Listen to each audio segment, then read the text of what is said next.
Agora que está gravando, vocês podem escrever alguma coisa, tá? Só deixar no chat para eu poder depois ir seguir com a presença de vocês, tá? E independente disso, para a gente poder assistir as aulas, tá?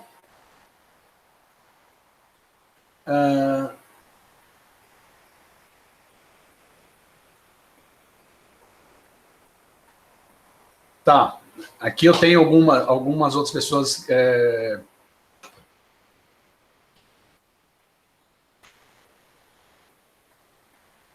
tá conversando comigo para poder saber como é que vai funcionar a questão das presenças e faltas. Você vê, né? A turma fica todo no desespero. Todo respondido a todos, tá? Estou respondendo o que dá para responder. O que eu não consegui responder agora, eu vou responder depois por causa do não ficar trocando entre as telas. Ok? Muito bem, turma. Vamos lá continuar, tá? Em hidráulica a gente tinha parado aqui em regime fluvial permanente, uniforme, seção circular, tá? Então, isso daqui a gente já discutiu na aula passada, ok?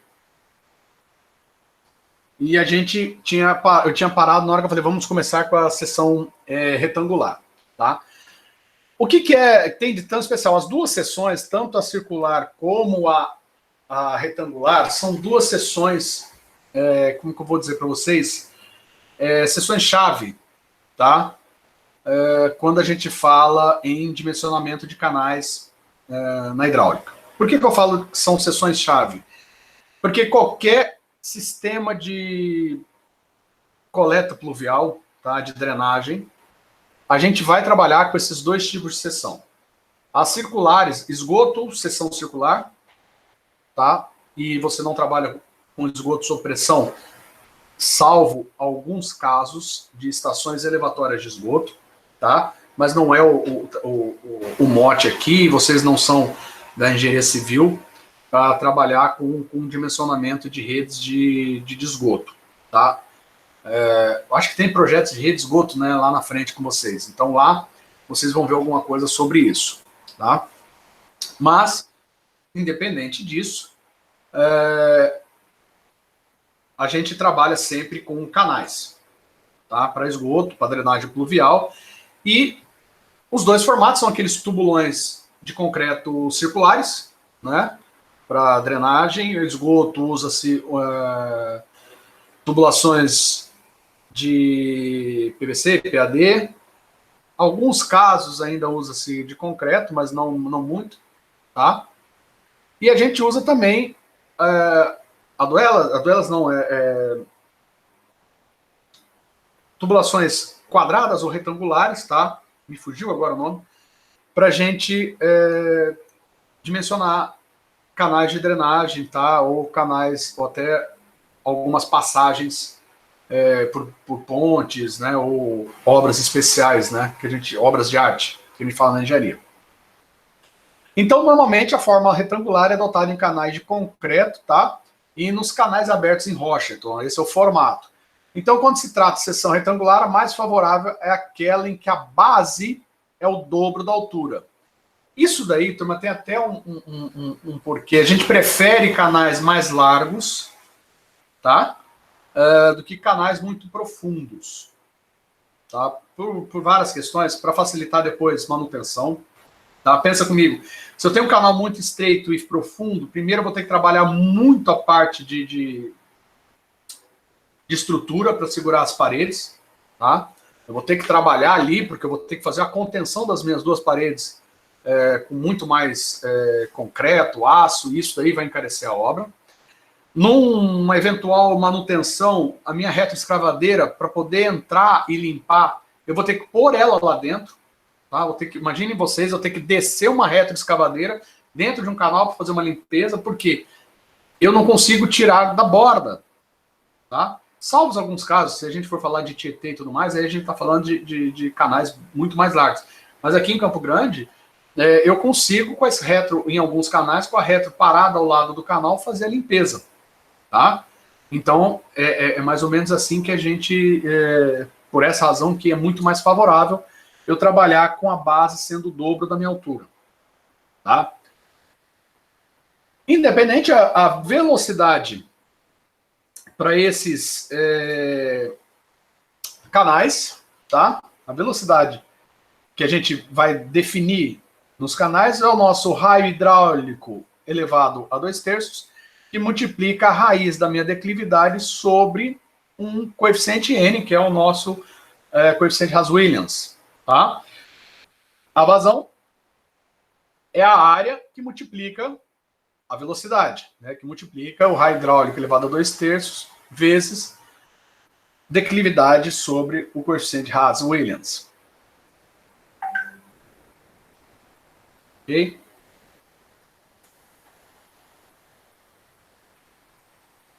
Muito bem. Ali é muito simples, né? Não tem nada, é equação só, não há nada mais a ser falado.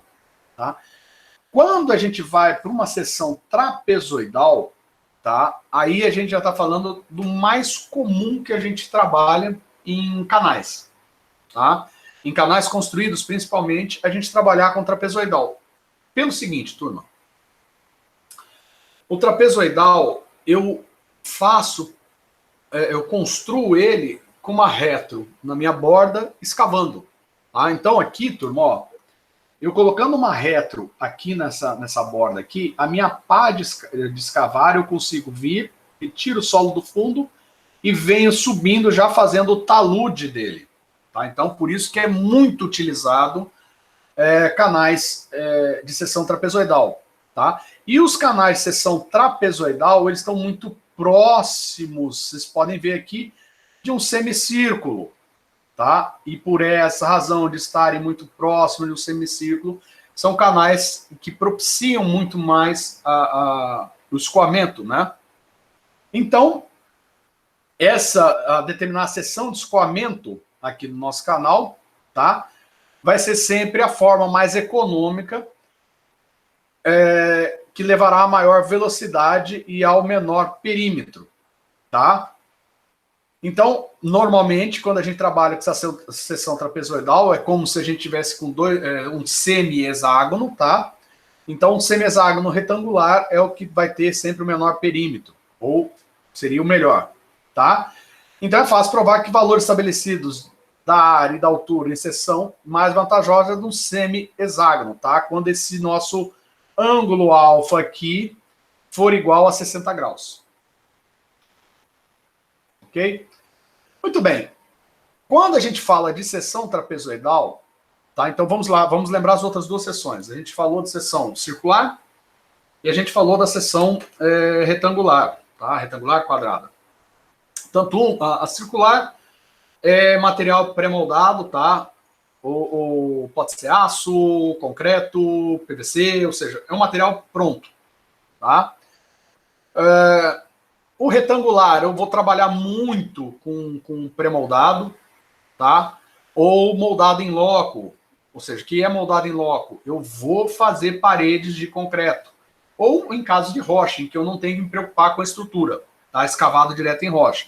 Então eu não estou muito preocupado aí com a parte estrutural, porque eu vou trabalhar com materiais, ou seja, montar com materiais que eu vou trazer de fora, ou seja, eu vou pôr uma parede de concreto que vai sustentar o solo, não me interessa qual é o solo ao redor dele. Quando ele fala trapezoidal, a gente já tem algumas coisas. Eu posso fazer canais trapezoidais, tá? Apenas com movimentação de terra. Lembra aquela que eu falei? A retro vai, escava o fundo e puxa no meu talude, tá? Eu já crio o meu canal do zero, tá? Sem a necessidade de trazer material de fora. Eu formo ou crio meu canal com aquele formato. É claro que para esses casos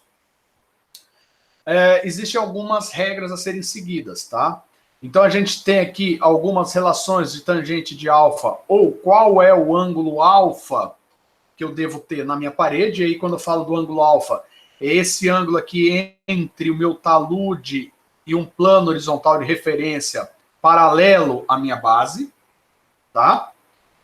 E aí eu tenho, ó, canais em terra em geral sem revestimento, vai de 11,19 a 21,48, e esses ângulos que a gente está falando aqui é por uma questão de garantir a estabilidade do meu talude, ou garantir a estabilidade da minha parede, tá? Saibro e terra porosa, 26 e 34, isso aqui são os ângulos limite, tá? Cascalho roliço, 29 e 45, terra compactada sem revestimento, 33 e 41, terra muito compactada ou paredes rochosas, 38 graus e 40, rochas estratificadas ou alvenaria de pedra bruta, 63 graus e 26, e rocha compacta, alvenaria e concreto, 90 graus, que aí nada mais, ou seja, se a parede, meu talude está 90 graus, eu não estou mais falando de seção trapezoidal, e sim falando de seção retangular, tá? É só para a gente ficar ciente disso.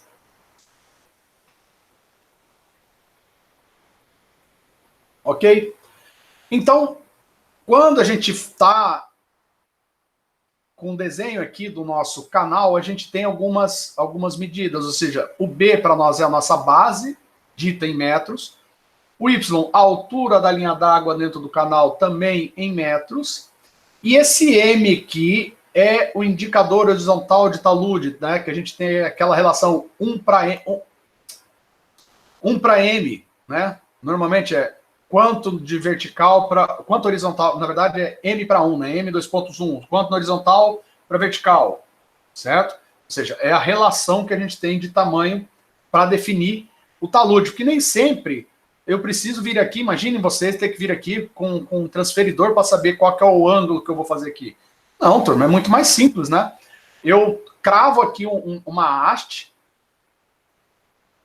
eu sei qual que é essa distância M aqui até esse ponto, aí eu cravo aqui uma outra haste, aí minha retro vem aqui, ou seja, isso aqui passa a ser as duas guias, e na hora que eu vou esticando, eu só arrastar a terra desse ponto a esse ponto, eu vou ter o ângulo que eu estou desejando, né? Muito simples, não é nenhum bicho de 7 cabeças, tá? Então, o cálculo de área de um canal trapezoidal é a base vezes a altura mais MH ao quadrado, e aí esse M é aquela relação, tá? É claro que eu posso, isso aqui, quando eu tenho essa relação de talude, tá? Quando eu não tenho a relação talude, mas eu tenho os outros valores, eu posso simplesmente calcular como se fosse um trapézio normal, ou seja, equações geométricas de um trapézio, ok? O cálculo do perímetro molhado de um canal trapezoidal, P, né, o perímetro, é a base mais 2 vezes a altura, raiz de 1 mais aquela relação horizontal elevado ao quadrado. E o raio hidráulico do canal trapezoidal é a base vezes a altura mais mh ao quadrado sobre b mais 2h, raiz de 1 mais m ao quadrado. Tá? Nada mais do que a área sobre perímetro, né? Raio hidráulico é a área sobre perímetro. A velocidade e a vazão continuam sendo aquela mesma equação, a equação de Haas-Williams, tá? Não muda em nada. A diferença está na obtenção dos valores da área e do meu raio hidráulico, tá? Porque cada um tem um formato geométrico diferente. Para a primeira palavra da nossa caixa de presença, tá? Para depois vocês descobrirem. Tá? Então essa é a primeira palavra. Depois eu vou fazer o seguinte, eu vou gerar um papel lá, um trabalho lá no Classroom, e nesse trabalho, nessa atividade do Classroom, a pessoa vai responder essas palavras, tá? No questionário, e aí eu vou saber se ela assistiu ou não o vídeo, tá? Sempre responder em número escrito em letra minúscula, sem espaçamento depois, tá? Porque eu tenho como criar uma atividade em que você escreve, ele já faz o cálculo para mim, e depois ele me manda a resposta já com a nota. Então, como eu gero uma nota virtual, com essa nota virtual eu consigo saber se você participou ou não da aula. Viu? Nada como a tecnologia para ajudar a pegar os que não assistem a aula. Tá? E aí eu dou 3 dias para a pessoa assistir, não assistiu, aí é falta garantida. Tá? Então, aquela primeira palavra. Ok? Na sequência aqui, vamos falar sobre seções muito irregulares. Tá? O que seriam as seções muito irregulares?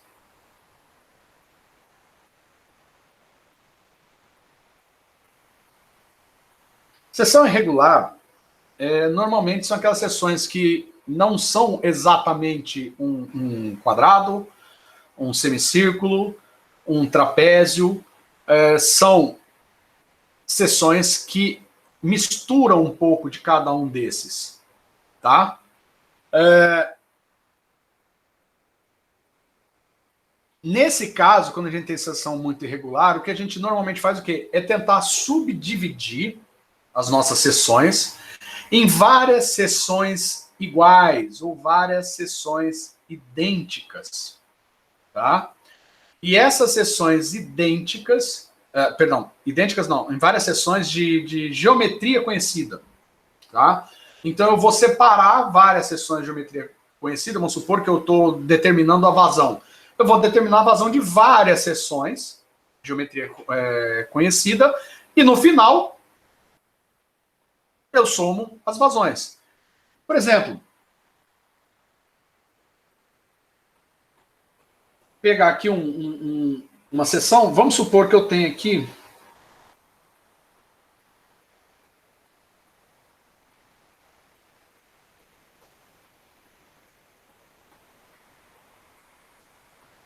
tá? Isso aqui é uma seção muito irregular, tá? Mas eu posso fazer aqui, ó. Aqui eu separo uma seção retangular, aqui outra seção retangular. Aqui eu vou ter uma seção, posso ter uma seção retangular aqui, ou fazer uma seção de um semitrapézio, tá? E aqui outra retangular. Ou melhor, retangular, aqui um trapézio deitado e uma retangular. Ou seja, eu tenho aqui 1, 2, 3, 4, 5, 6 seções. Mas as seções são de tamanhos conhecidos, né? Aqui eu tenho uma base, uma altura, tá? Eu tenho aqui esse pedaço aqui, eu tenho aqui também uma base, uma altura. Essa base já é o diâmetro desse semicírculo, né? Tem aqui outra base. Aqui eu tenho uma base maior, base menor e altura. Se eu estiver trabalhando aqui com um trapézio, tá? Mais uma base, uma altura. Ou seja, eu consigo definir a área e o perímetro e, consequentemente, o raio hidráulico, e aí eu consigo ter as várias seções. Mas atenção, tá? Qual a pegadinha quando você trabalha com seções muito irregulares? É isso aqui, turma. Vamos pegar aqui um trecho só para vocês terem. Deixa eu apagar, porque, infelizmente, esse aqui ficou mais torto do que eu.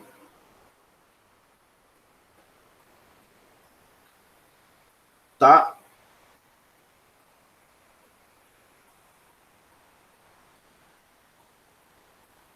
Muito bem. Aqui, ó, eu posso estar separando.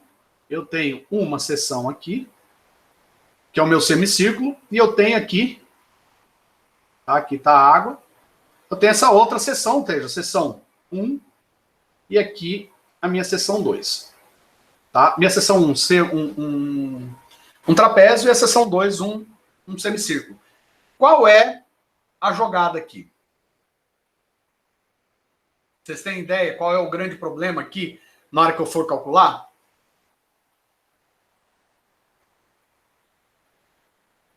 Não tem a mínima ideia, turma?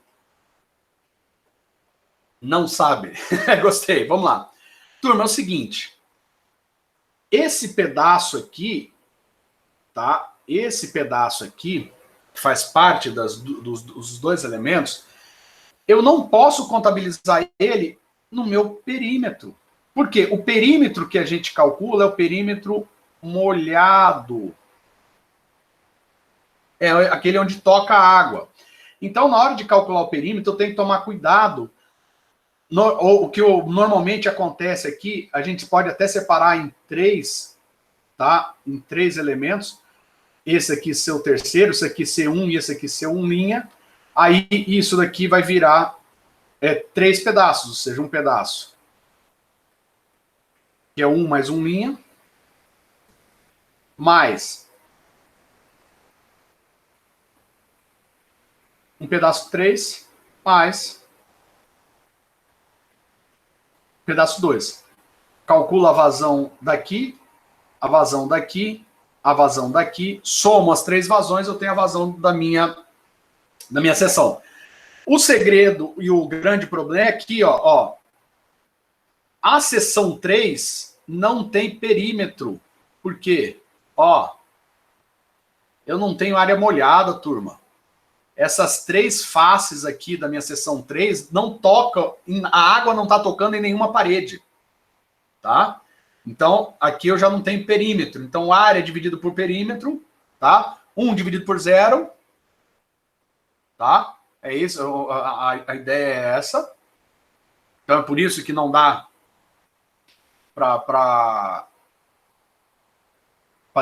não usa o raio hidráulico aqui, tá?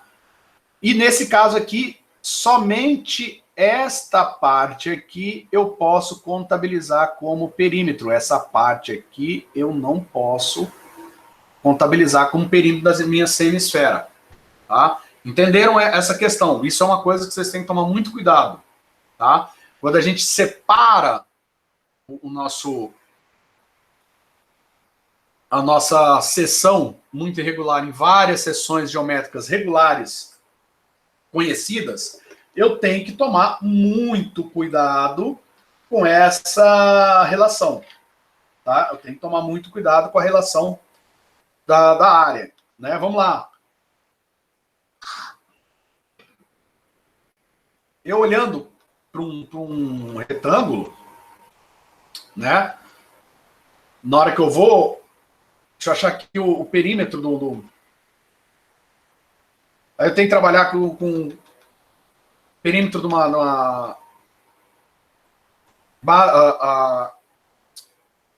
o perímetro molhado aqui, na verdade, desse aqui é esse tamanho, mais esse tamanho, mais esse tamanho, tá?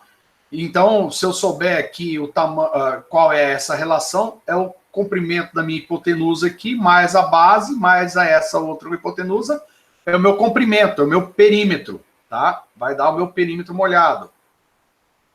Ok? Ô, criatura.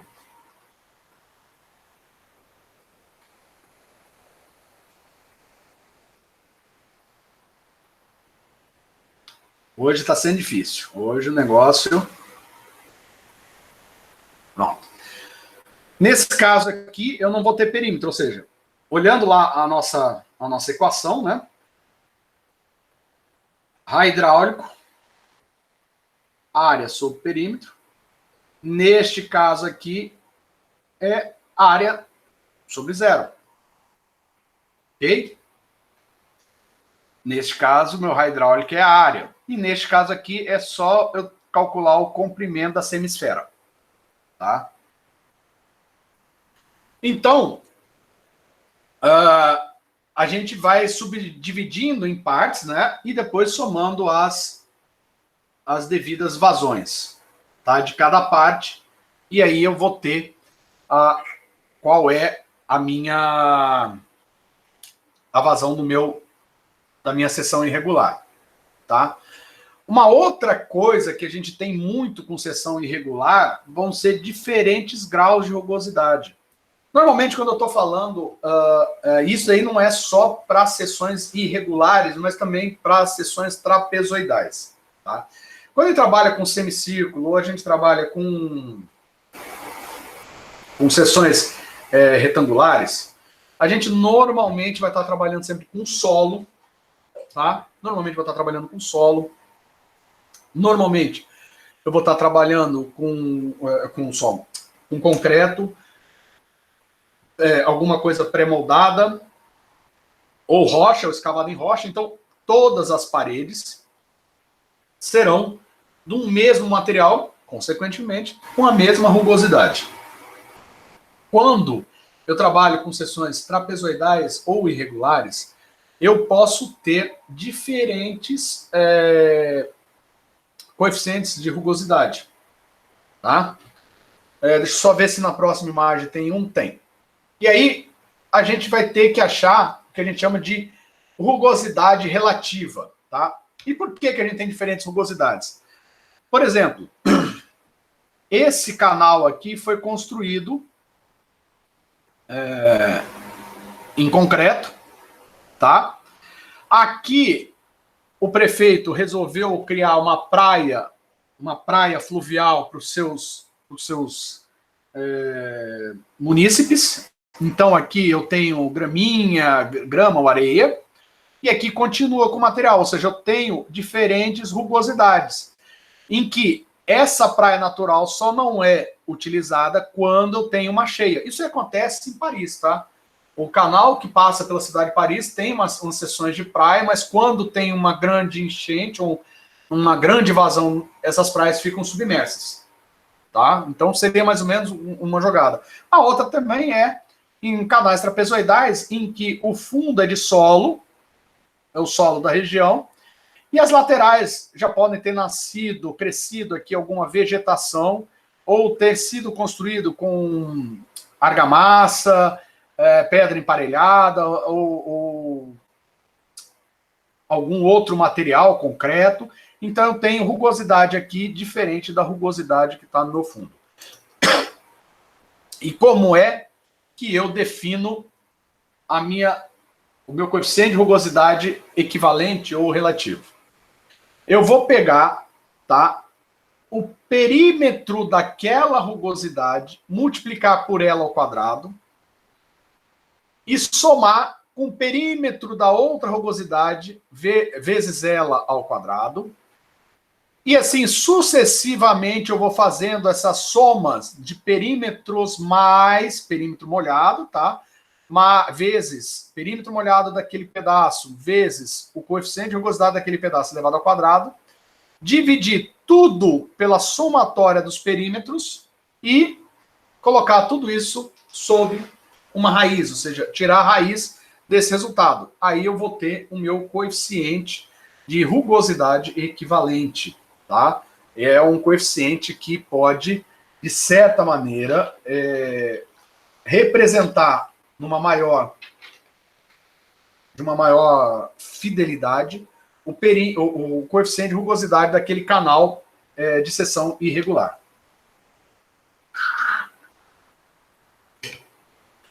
O que seria capacidade de transporte, tá, turma? O que é, ou o que a gente considera capacidade de transporte? Capacidade de transporte, tá? Para a gente calcular, a gente tem que calcular a profundidade normal, tá? O nosso YN, através de processos interativos de equação de Chesney ou Manning, tá?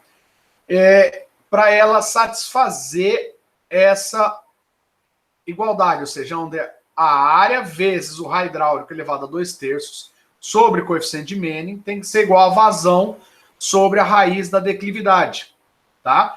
E esse YN aqui vai ser o nosso H, então ele está aqui dentro, tá? Dessas duas questões, porque o H, ou a altura da linha d'água, vai fazer parte da nossa área, vai fazer parte do nosso raio hidráulico, tá? Essa é a verdade. Então a gente coloca isso, normalmente coloca numa tabelinha Excel. Então a gente tem um valor aqui, a gente faz um solverzinho, tá? Ou atingir meta, tá? Uma outra função é atingir meta, que a meta que essa equação seja igual a essa, modificando o valor de YN. Aí ele vai achar um YN, ou seja, qual que é a profundidade normal para aquele caso ou daquele canal em questão. Tá? Então, num caso de conduto de seção retangular, a gente tem essa equação aqui, tá? Então, a gente sabendo os valores de vazão, velocidade, o valor do coeficiente e da declividade, a gente consegue uma resposta, tá?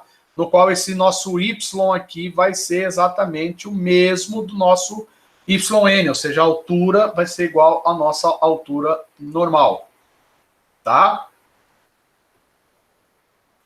Um outro jeito de fazer é por processo gráfico, mas, turma, esse é um processo que acho que hoje em dia raramente se usa, tá? Usava-se muito o processo gráfico quando a gente não tinha o processamento ou não tinha muitos computadores.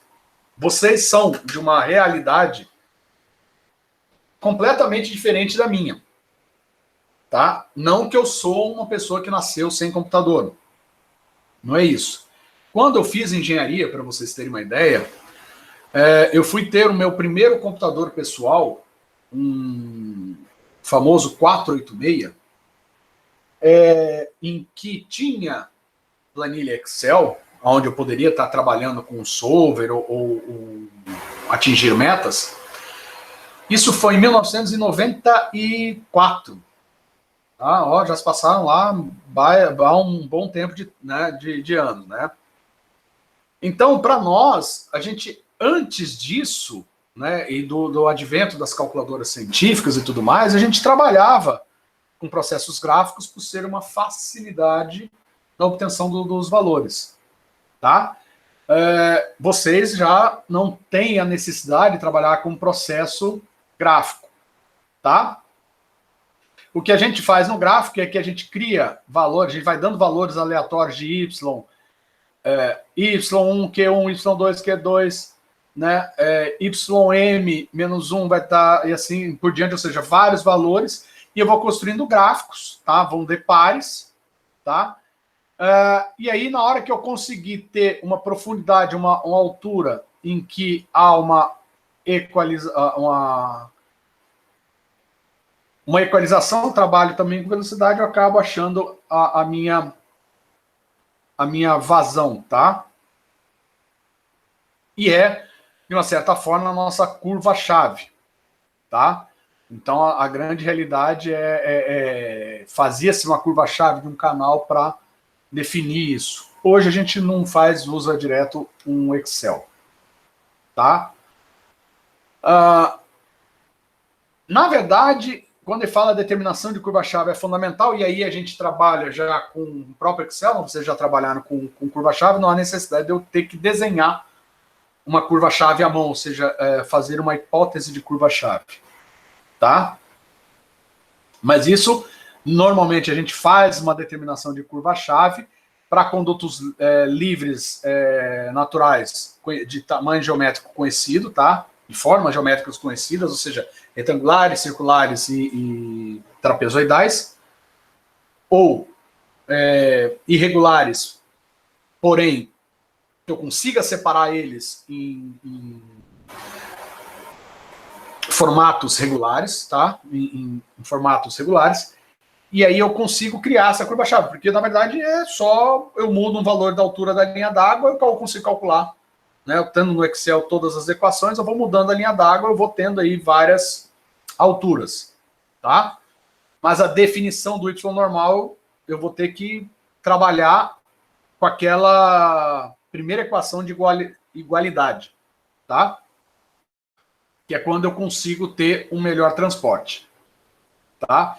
Nos cursos naturais, a determinação um pouquinho mais diferente, é como a gente faz lá em hidrologia, em que eu vou coletando anos e anos de dados cota-vazão, e aí eu faço a minha curva-chave, tá? Então, são um pouquinho diferentes, a gente trabalha um pouco mais próximo desse caso aqui de desenhar, porque a gente vai normalmente dimensionar ou criar canais urbanos, tá?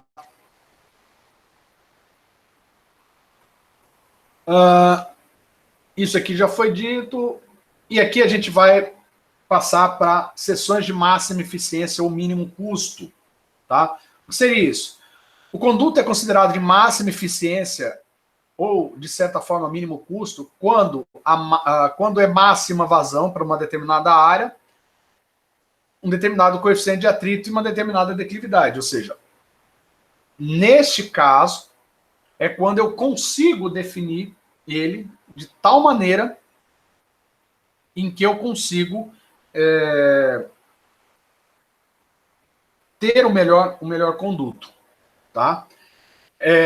Para que isso aconteça, eu tenho que assumir essas duas igualdades, tá? Isso aqui tem que ocorrer. Então, se eu não tenho um valor, eu tenho outro valor, e assim eu vou mudando os valores até essa igualdade ocorrer, e aí eu vou ter o conduto de máxima eficiência, tá? Onde a área, o perímetro, a altura é o que me importa, ou é a vazão que eu quero saber qual vai ser a forma, né, a área da minha seção, para eu definir, para eu estar trabalhando com máxima de eficiência. Isso aqui normalmente acontece o seguinte: vamos supor, eu tenho um canal com uma vazão de 10 metros cúbicos por segundo, e eu quero definir um conduto de máxima eficiência, e eu sei que eu vou construir um conduto com um formato trapezoidal. Muito bem. O que vai acontecer? Para que eu consiga isso daqui, eu pego a área, né, base maior menos base menor, vezes a altura dividido por 2, né, que é a área de um trapézio. Eu tenho que definir um dos valores, ou a base ou a altura da linha d'água. Tá? Não é simplesmente a definição da vazão. Eu tenho que definir um deles. Normalmente a gente trava na base, em primeiro lugar, vê se a altura dá para ser executada, tá? Se não, a gente define a altura e vê qual o tamanho da base e vê se dá para ser executada. Eu falo isso porque é o seguinte: se a gente pegar os nossos canais, todos os nossos canais em Campo Grande, eles estão passando em vias onde eu tenho tráfego de veículos nas suas laterais. Então, a largura do meu canal é que é importante nesses casos, porque se for maior a largura, eu vou comer espaço onde está trafegando meus carros. Tá? Então, a largura é mais importante. Se a largura não for tão importante, é melhor eu ter o mais largo possível, né, para eu poder diminuir essa minha altura. Aí eu defino qual a largura para eu diminuir a altura.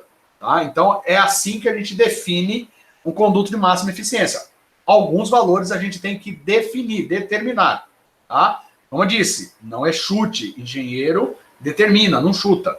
Tá? Atribui valor. A gente vai atribuir um valor. Ok? Então, as seções de máxima eficiência ou custo mínimo seguem alguns parâmetros. Então, para trapezoidal, a altura mínima, né, tem que ser igual a essa equação, e a área tem que ser igual a essa equação, sendo essas as geometrias ótimas, tá? Para retangular, ó, geometria ótima, que a base seja 2 vezes a altura da linha d'água, tá? Triangular, ângulos de 45, largo e plano, e no circular, o diâmetro 2 vezes a altura da linha d'água. Então, essas são algumas características. Ok? Só responder aqui.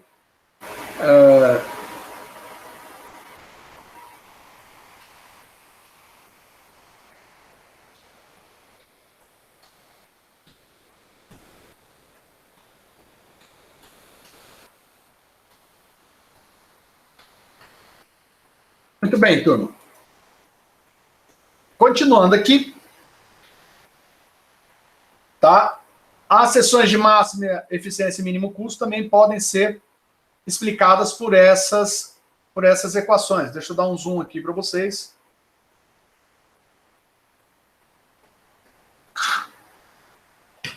Então, se eu estiver trabalhando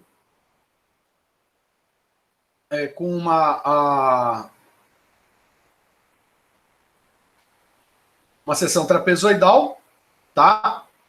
Eu tenho essa equação para área molhada, essa para perímetro, o raio hidráulico, largura superficial, profundidade, largura de fundo. Turma, vocês estão vendo aqui um novo conceito que é esse Z aqui, tá? Tá?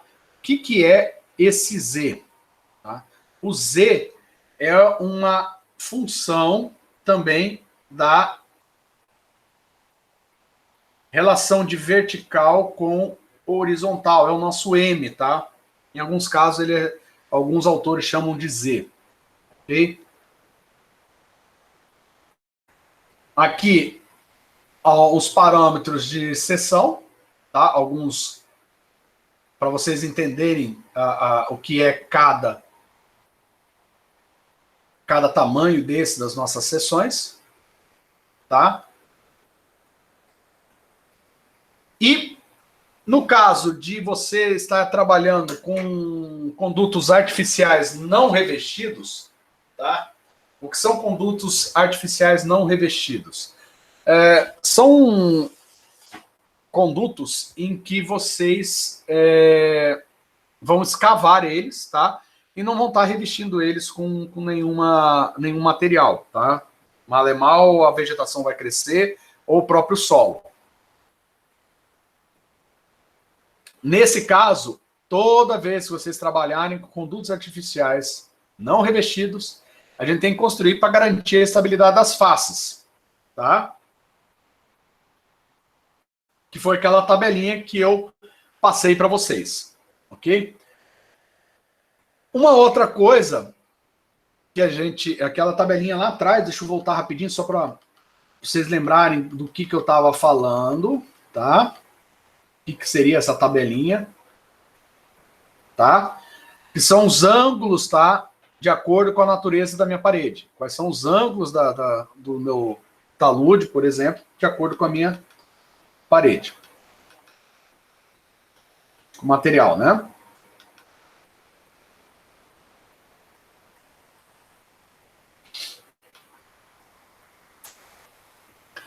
Outra coisa é o custo de execução para o escoamento de uma dada é função do seu tamanho. Então, tanto será menor o seu custo quanto a área da sua seção. Ou seja, quanto menor a seção transversal, menor o seu custo, tá? O que consegue elevando-se a velocidade média do escoamento ao máximo valor possível, sem que haja erosão no fundo das paredes. Então, para dimensionar o canal, a gente tem essa relação. Então, o que a gente vai fazer é o seguinte: eu vou trabalhar com a máxima velocidade possível para aquele design de canal que eu estou pensando, tá? De tal modo que aí eu vou reduzir, de certa forma, o tamanho necessário, né, da execução do meu canal. Se eu tiver uma velocidade muito baixa, eu vou ter sedimentação, tá? E aí não é interessante para os canais. Se eu tiver uma velocidade muito alta, eu posso ter erosão das minhas paredes. Então a gente trabalha muito com a velocidade média, porque é ela que vai dar mais ou menos o mote do melhor tamanho, ou seja, a maior velocidade, a velocidade máxima que eu vou ter que aplicar vai ser a velocidade média no meu canal, tá? Então, com o escoamento permanente uniforme, tensão de cisalhamento sobre o perímetro molhado é essa equação aqui, tá?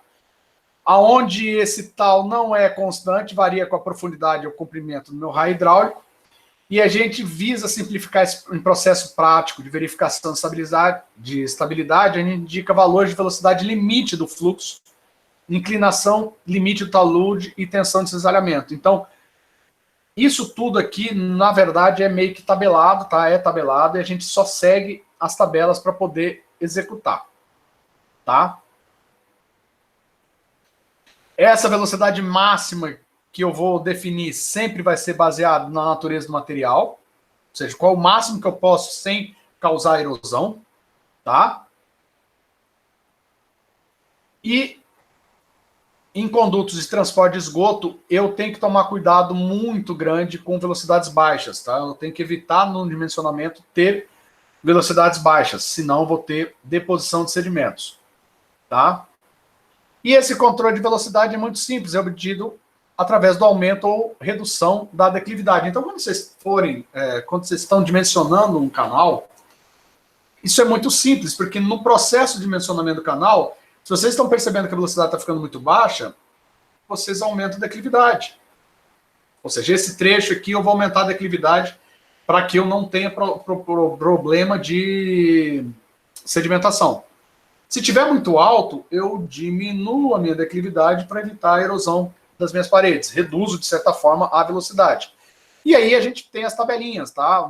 Por exemplo, o material das paredes, eu tenho aqui qual que é a velocidade média que eu tenho que utilizar para evitar o aparecimento de sedimentação e a máxima para evitar erosão, tá? Então tem aqui o material das paredes, tá?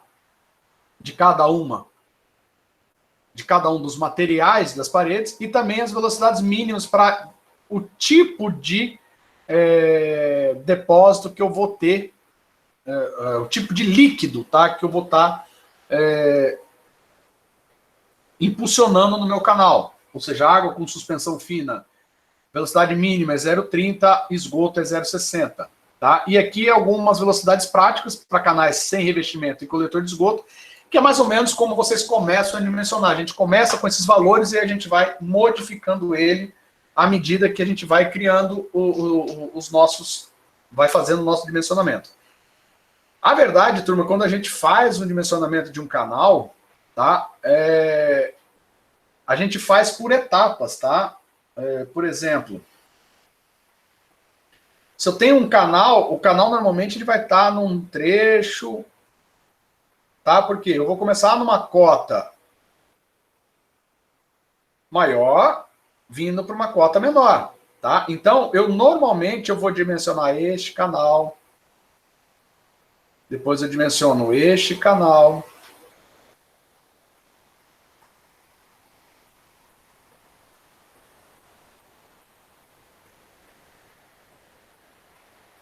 depois eu dimensiono este canal, aí este canal, e assim por diante. Ou seja, cada pedacinho dele é um dimensionamento. Então, quando vocês entregam um dimensionamento no canal, na verdade, vocês estão dimensionando cada trechinho. Tá? Cada trecho desse aqui vai ser um canal.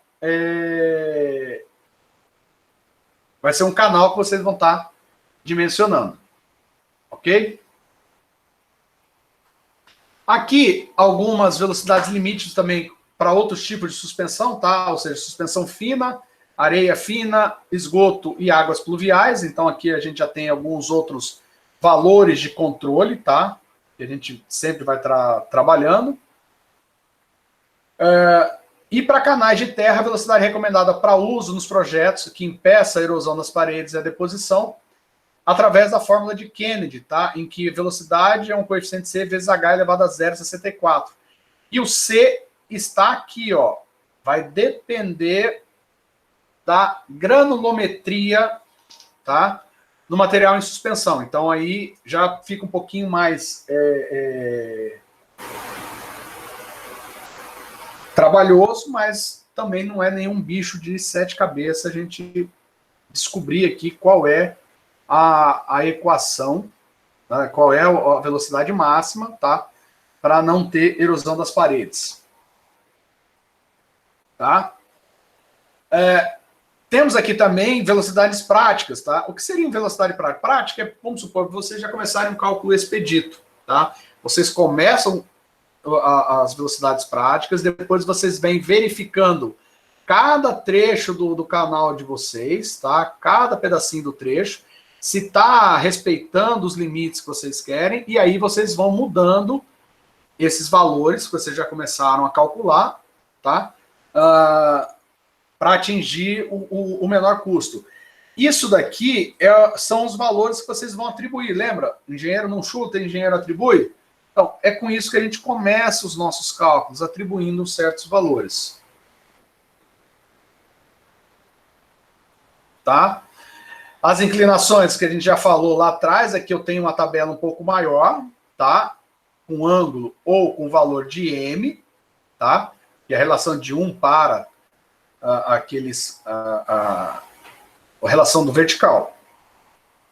Com horizontal, de acordo com a natureza do meu talude, tá? As declividades aqui também, isso aqui são as declividades usuais, ou seja, aquelas que você vai começar a definir, ou seja, que você vai determinar ali no seu trabalho, tá? Por forma a ficar mais prático para vocês, ok? Então, vocês começam determinando alguns valores de declividade para os seus trechos que estão sendo dimensionados, e depois que vocês fazem o dimensionamento, vem verificando se seu canal está do modo mais econômico possível. Se não estiver do modo mais econômico possível, aí vocês vão mudando os valores, já respeitando aí os valores de velocidade máxima e mínima do canal e as suas declividades, para chegar no tamanho ótimo, tá? No dimensionamento ótimo do seu canal. Quando a gente fala de coletor de esgoto, aí a gente tem já alguns diâmetros, tá?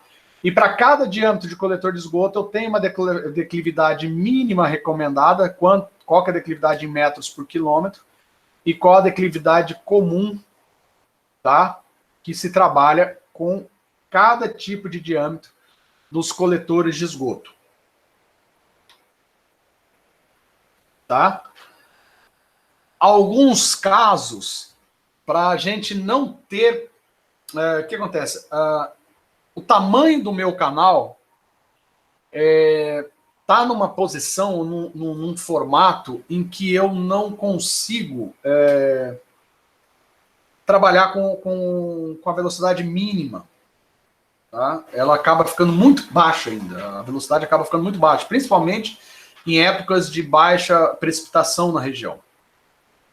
O que a gente faz? Porque o que acontece se eu colocar um canal, isso aí normalmente acontece em canais em que no ano, né, no período de um ano, as intensidades pluviométricas, elas são muito intensas no verão e muito baixas no inverno. Tá? Então, eu não vou conseguir achar um dimensionamento do meu canal de tal forma que essa minha largura aqui do meu canal consiga, nas águas baixas, cumprir a velocidade mínima. A velocidade, com certeza, vai ser menor do que a mínima. Tá? Eu vou atender muito bem na máxima, mas não vou conseguir atender na mínima. Como é que a gente resolve isso? A gente cria canais compostos. Tá? Como esse caso aqui, ó, em que eu coloco um canal menor, retangular, na base do meu trapezoidal. Ou um triangular, certo? Ou um canal com uma bacia de inundação, que a gente fala, uma área de inundação. Ou seja, o meu canal é trapezoidal, só que na época da cheia, eu tenho uma área de inundação. Que no Soter, vindo lá do Parque Soter, o canal ele é nesse formato aqui, tá? Só que ele tem área de inundação dos dois lados. Tá? Se vocês forem... Quando vocês puderem sair da quarentena, né, bendito, eu espero que vocês só estejam saindo de casa para comprar as coisas para os pais, para os avós, tá? Que vocês não fiquem rodando na rua. Mas, quando puderem, é só olhar, o Soter não vai sair de lá, né? Podem ficar descansados. A gente vai ter esse formato aqui, que é um formato em que eu garanta que, em época de águas baixas, essa parte daqui, né, ou essa parte daqui, ou essa parte daqui, cumpre com os valores de velocidade mínima, tá? E na época de cheia ou de águas altas, aí a gente, aqui ele dá uma inundadinha, aqui ele enche para outro setor, e eu consigo também atender águas altas, tá? Velocidades altas.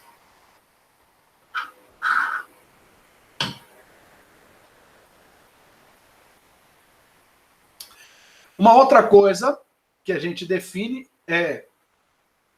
Por que eu precisava saber do cisalhamento? É que o cisalhamento máximo, tá? Tem que estar nessa igualdade aqui, tem que cumprir essa igualdade aqui, tá? Do gama do líquido vezes a altura da linha d'água, vezes a declividade. Quando eu tenho base sobre a altura da linha d'água maior que 4, né? Isso aí é a tensão de cisalhamento máximo para o fundo, ou a tensão de cisalhamento máximo para a margem, tá? Seguindo essa equação, seguindo essas recomendações aqui. Isso, turma, a gente usa quando não tem a tabela à mão. Tá? Eu não tenho a tabela, não tem como definir através de uma tabela, tá? Então eu vou e calculo cada um deles.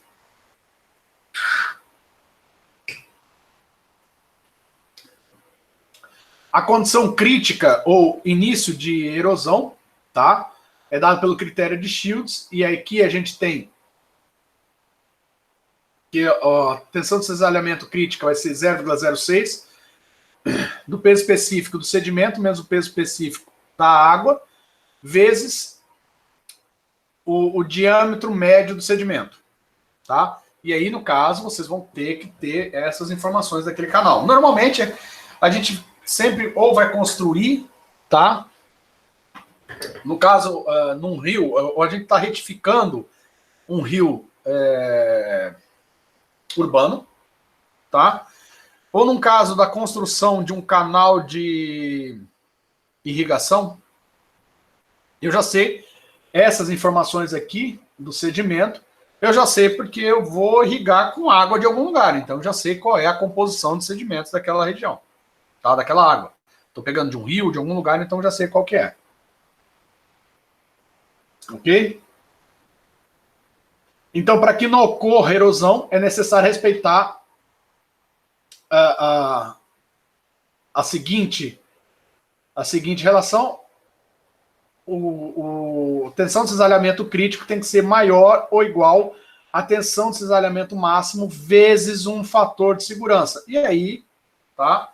O fator de segurança, a gente tem aí as nossas decisões, tá? Depende do porte e risco admitido do dimensionamento, tá? Qual que é o tamanho do canal, qual o risco, caso ele comece a erudir, o que pode trazer. Então, isso aí são os fatores de segurança que a gente trabalha, tá? Caso a proteção seja um talude, e aí a gente tem essa equação da tensão de cisalhamento crítica, tá? Sendo alfa o ângulo do talude com um plano horizontal no fundo e psi o ângulo de atrito do material, tá? Isso aqui é um pouquinho mais difícil de determinar, mas também a gente tem eles tabelados, tá? Vamos agora dar mais uma palavra para quem vai me dizer aí.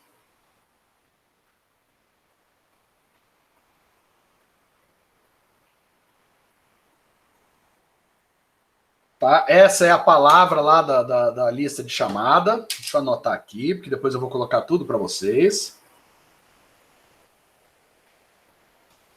Ok? Então isso vai forçar a turma que não são vocês, tá? A assistirem a aula e depois me responderem lá na listinha qual é as palavras mágicas. Pelo menos a pessoa fez o favor de assistir minha aula, tá? Vamos lá. Vamos falar sobre borda livre. O que é essa borda livre? O freeboard, tá? É uma folga que a gente deixa além da cota do limite máximo, tá? Operacional, para evitar dentro de certos riscos, né? Ou seja, a gente sempre trabalha com canais, a gente sempre trabalha com risco, tá? E extravasamentos devido à ação de ondas de vento das embarcações, ressaltos hidráulicos, flutuações de vazão, chuvas extremas não contabilizadas, tá? E a gente utiliza essas expressões fornecidas pela USBR para determinação, tá? Então a gente tem aqui, de acordo com a vazão, a gente tem qual a borda livre que eu devo ter, ou seja, vazão de 100 metros cúbicos por segundo, eu tenho que ter uma borda livre aí na casa dos 1,4 metros, além do máximo, tá? Uma outra forma, tá? Melhor, a borda livre sempre vai ser definida, tá? Através desse gráfico. Outra coisa aqui são seções de concordância. O que é seção de concordância? Eu estou vindo com um canal retangular, ele vira trapezoidal de repente, ou ele é trapezoidal e vai virar retangular, tá? Isso, a seção, é sempre necessário que eu tenha mudança do meu conduto, tá? E eu tenho que oferecer valores de perda de energia ou turbulências mínimas. Então a gente tem um critério. Transição de seção maior para menor, Então tem que fazer um rebaixamento do nível d'água. O rebaixamento do nível d'água se dá por essa equação, ou seja, o rebaixamento vai ser a velocidade na minha seção 2 ao quadrado, menos a velocidade na minha seção 1 ao quadrado, sobre 2 vezes a gravidade, mais 0,1, que multiplica essa mesma equação. Tá? Aí eu vou ter aí a redução de altura. Ok? Porque eu estou indo de uma seção maior para uma seção menor, na verdade eu vou ter que aumentar, né? É o quanto que eu tenho que aumentar de altura para a minha seção menor, para que eu não tenha uma subida muito grande de altura. Tá? Quando a transposição é de uma seção menor para uma maior, aí o rebaixamento do nível se dá por essa equação, ou seja, de uma menor para uma maior, o quanto que essa minha seção vai reduzir a altura para poder chegar na minha maior, tá? Comprimento de transição, a gente costuma adotar um valor que corresponde a um ângulo de 13 graus entre as arestas do fundo do conduto, tá? Isso daqui, entre as arestas do fundo do conduto, quando a gente vai ter as duas dimensões, tá? De uma seção maior para uma seção menor, eu vou fazer o seguinte, eu estou num canal de seção maior e eu vou para um canal de seção maior. Aqui é um canal de seção de largura maior para um canal de largura menor, ou seja, eu tenho que afundar para que o meu nível se mantenha o mesmo. Tá? Vocês estão entendendo isso, né? Olhando de cima, eu teria um grande canal em que ele ocorre mais ou menos isso, ou seja, eu tenho aqui um Bzão, né, uma largura maior e aqui uma largura menor. Porém, eu tenho aqui um H e aqui eu tenho um novo H. Certo? Uma galinha. Sei lá. Eu tenho aqui a vazão é igual nos dois lados, porém as velocidades aqui, a velocidade aqui é diferente da velocidade aqui. Então, o que eu vou ter aquilo lá que a gente calculou, de uma seção maior, isso aqui eu estou calculando uma seção maior para uma seção menor, tá? Então, aquele H lá da equação anterior, voltando lá, ó, esse H aqui passa a ser, tá? É esse H que vai ser calculado. E o comprimento dessa transição, ou seja, qual é o comprimento dessa transição? Ou seja, quanto que eu vou ter de comprimento entre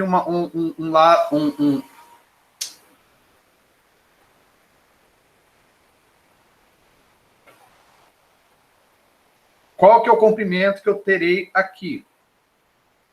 Tá? Qual é esse comprimento L aqui? Isso daqui é isso aqui, ó. É um ângulo entre as arestas, ó. Eu tenho isso aqui, ó. Esse ângulo aqui.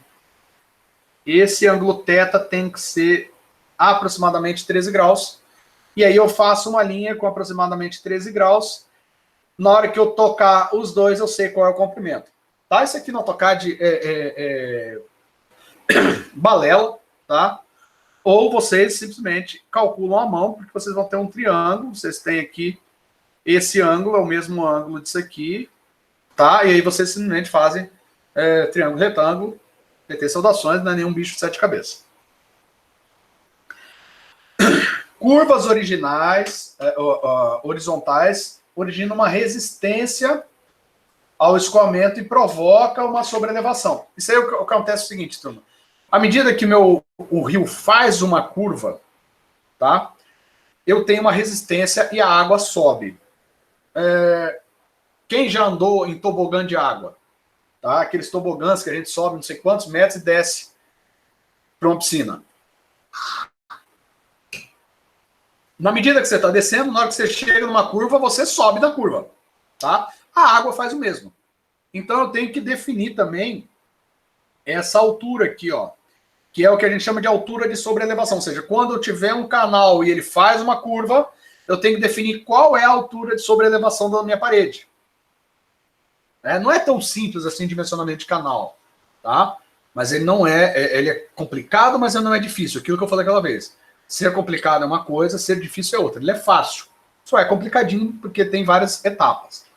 E essa minha altura, né, de sobreelevação é 2,13 multiplica a velocidade do meu canal sobre a gravidade vezes o logaritmo de 1 mais base sobre esse R aqui é o raio hidráulico menos 0,5 vezes a base. Ok?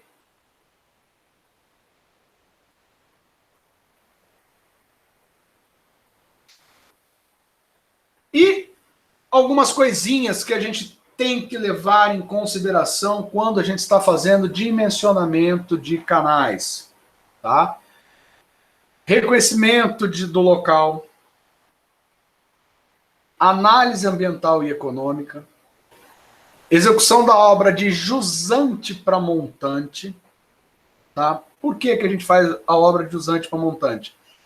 Porque se eu começar lá em montante e for fazendo a jusante, a construção em montante poderá, de alguma forma, influenciar o escoamento a jusante e poderá causar aí uma inundação ou alguma coisa assim. Quando eu faço de montante para de jusante para montante, eu venho reduzindo esses problemas, tá? Até porque lá em montante eu posso ter também um reservatório. Então eu vou construindo todo o canal, aí quando chegar no reservatório, a gente fecha o reservatório, faz a ligação e abre depois do reservatório. Tá? Então também tem essa questão. Prevendo-se aumento de rugosidade do canal, a gente recomenda adotar como coeficiente de rugosidade de projeto valores de 10 a 15% maiores. O que seria isso? Tá? Isso aí é o seguinte, turma. Com o tempo, nasce gramíneas. Aqui em Campo Grande nasceram até árvore, né? Nasceu uma goiabeira no meio do canal ali perto do shopping. Mas a gente vai ter um aumento, né? Musgo, alguns sedimentos, então minha rugosidade vai mudar daquela projetada ou com aquele material que eu projetei. Tá? Então a gente sempre trabalha com valores de rugosidade de 10 a 15% superiores àqueles de projeto. Para canais abertos, a gente deixa uma folga de 10% da lâmina d'água, tá? Da lâmina máxima e não inferior a 0,4. É outro modo de eu calcular a borda livre. Ou eu uso aquele gráfico, baseando-se na vazão máxima, ou eu tenho qual é a altura da lâmina máxima, ou seja, eu sei qual que é o meu H máximo, né, meu Y máximo, que vai ocorrer com a vazão máxima, e aí eu jogo 10% a mais. Se eu jogar 10% a mais, minha borda livre deu 0,3, eu adoto 0,4. Deu 0,5, eu adoto 0,5. Tá? Só para vocês entenderem essa questão aqui não inferior a 0,4. Evitar. Diga, Targa, deixa eu ver aqui. Mas isso depende. Deixa eu ler.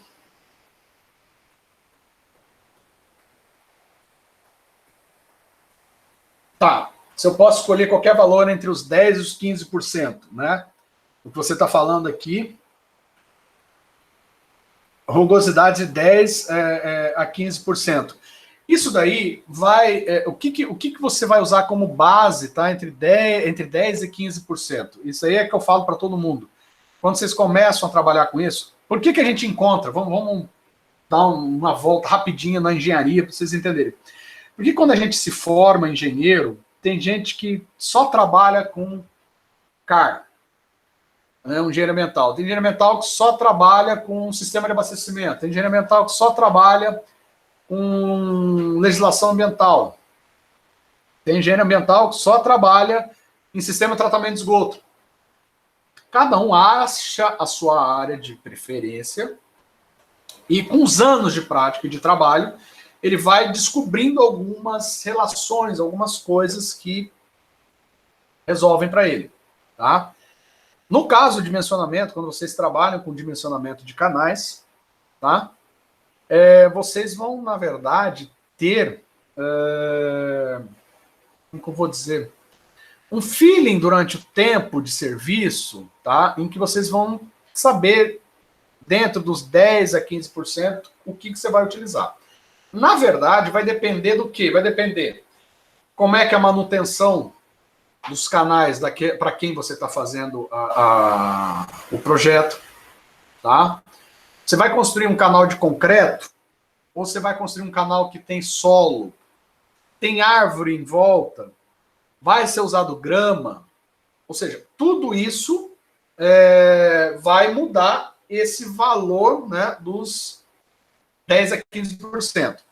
Sendo que os 10% seriam aqueles que a gente aplica, eu vou construir, são canais de concreto, fundo e parede de concreto. E os 15% são canais vegetados. Eu já estou usando um coeficiente de canais vegetados, mas já coloco 15% que essa vegetação vai crescer. E o meio termo entre o 10 e o 15 vai depender muito de, sabe, como é que está o fundo, é mais pedra, é mais solo, eu tenho vegetação, vai nascer vegetação, não vai ter manutenção ou não. E aí vai, durante o tempo que você trabalha com aquilo, você vai gerando o seu feeling, tá? Sendo que no começo você trabalha ali com 15, que seria o mais restritivo, caso você não conheça muito, e o 10 é caso você está trabalhando com um construído. Consegui explicar, Tiger? Beleza, então vamos continuar. Tá. Evitar profundidades superiores a 4 metros. 4 metros. Por quê? Turma, questão de custo. Manutenção, lembra que eu falei lá no começo? A reta, poder fazer uma limpeza, tá? Segurança e estética. Tá? Quanto mais fundo forem os canais, mais perigoso. Aí a gente vai ter que começar a cercar canal, meter grade, porque a gente tem milhões e milhões de casos, tá? Milhões e milhões de problemas com canais muito profundos, tá? Prever a utilização de drenos nas paredes e fundo para evitar supressão quando o nível do lençol freático estiver alto. O que são esses drenos? Turma, drenos... Normalmente a gente tem aqui um canal. E na parede aqui, tá? Perto do fundo, eu vou ter alguns tubos de PVC saindo aqui da parede. Se eu desenhar em 3D o meu canalzinho, tá?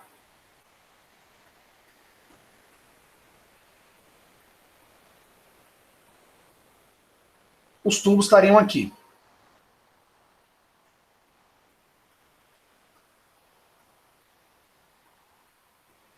O que esses tubos fazem, turma? O papel desse tubo é, se eu tenho aqui um lençol freático, tá, muito alto durante um determinado período, eu vou causar uma supressão. Vamos supor, eu tenho aqui, o lençol freático está alto, mas a água no meu canal aqui está bem baixinha. Então, o que acontece? Eu tenho pouca força dessa água atuando na minha parede e muita força da água do lençol freático atuando pelo outro lado da minha parede.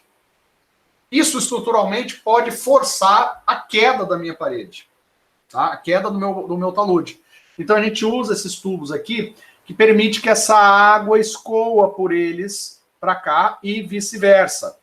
E aí eu equalizo as forças atuantes de um lado e do outro do meu talude, tá? E, durante o dimensionamento, verificar limites de velocidade de acordo com o tipo de revestimento de canal, tá? Isso também é uma dos motes para vocês, faz parte das orientações para o dimensionamento de canais. Ok? Turma,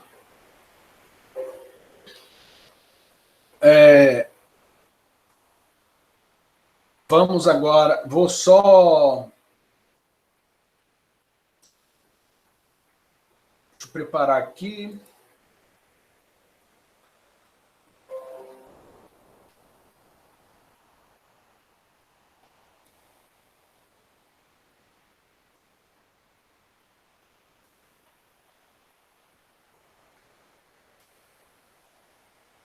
Tá? Então, turma, essa ficou sendo a... faltou um. Peraí, deixa eu voltar a apresentar para vocês agora. Esqueci, faltou uma coisa, né? Faltou. O que faltou? Faltou dizer para vocês a última palavra da aula. Deixa eu achar aqui, vamos pegar aqui uma palavra.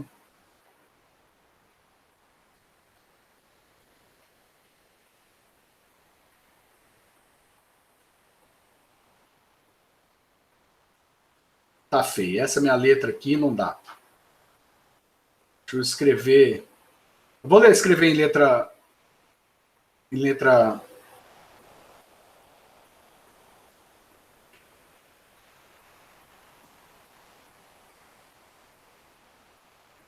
Tá? Lembre de escrever. Isso aí é para quem vai assistir o vídeo, tá? Vocês agora vão pegar aqui no chat, vão escrever o nome de vocês, porque aí eu consigo avaliar e saber quem está presente ou não, tá? E aqueles que não escreverem vão ter aí uns 3 dias para entrarem no nosso sistema, tá? Entrar lá na aula do Classroom e responder quais são as 3 palavras mágicas da aula, e aí vão ganhar presença, tá?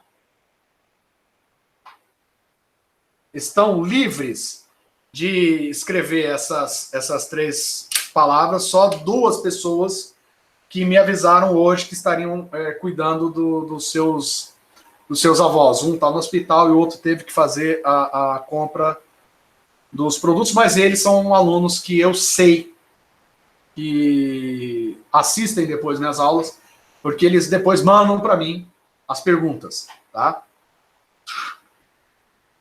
Só para vocês terem uma ideia, quando eu falo da questão da apresentação, de quem assiste e quem não assiste, e só liga o computador e vai embora, somos 13... São 13 pessoas? Deixa eu ver se são as 13 que estão aqui. Quem são as 14 aqui? Somos 13 pessoas, 14 pessoas contando comigo, tá? 13. São 14 pessoas contando comigo. E deixa eu ver se veio. A última, hein? Escapou, hein? Foi pouco, hein, Patrícia? Desculpa, eu gosto de brincar com vocês. Agora eu tenho aqui o nome de todo mundo. Então, quem está assistindo hoje realmente assistiu, tá? E aí, quem for assistir depois... Não precisa pedir desculpa não, Patrícia. É só para mostrar isso para vocês. Você não é um caso, tá? Vou ser bem sincero, já deixar até a turma avisada. Você não é um caso desses de esquecer